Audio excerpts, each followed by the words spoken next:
Oman ও সংযুক্ত আরব আমিরাতের মধ্যে রেল যোগাযোগ স্থাপনের বহুল প্রতীক্ষিত হাফিজ রেল প্রকল্পের কাজের উল্লেখযোগ্য অগ্রগতি হয়েছে।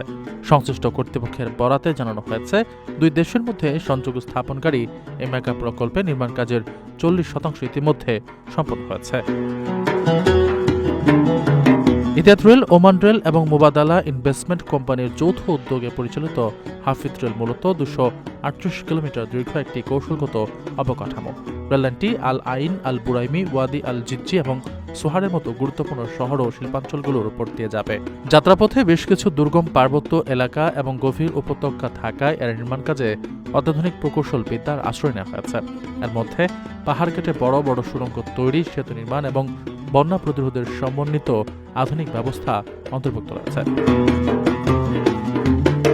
প্রকল্পের বর্তমান অবস্থা সম্পর্কে আসিয়াদ গ্রুপের প্রধান নির্বাহী কর্মকর্তা আব্দুর রহমান বিন সালিম আল হাতমি জানিয়েছেন, নির্ধারিত সময়ের মধ্যেই যাত্রী ও পণ্যবাহী সেবা চালুর লক্ষ্যে কাজ দ্রুত গতিতে এগিয়ে চলছে।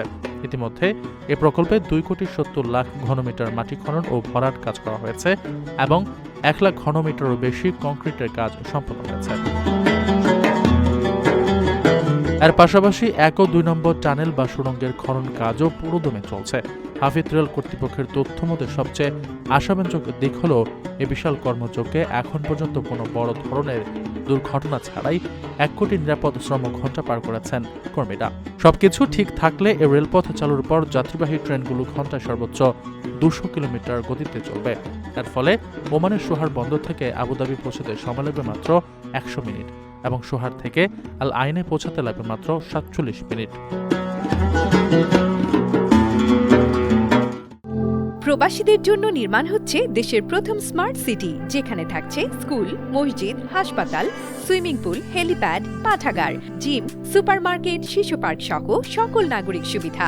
মাত্র 30 লাখ টাকা বিনিয়োগে মিলছে আকর্ষণীয় ফ্ল্যাট। প্লাটিনাম ইনভেস্টরদের জন্য ঢাকা বিমানবন্দরে ভিআইপি প্রোটোকল সুবিধা। বিস্তারিত জানতে যোগাযোগ করুন স্ক্রিনে দেয়া হোয়াটসঅ্যাপ অথবা ইমো নাম্বারে।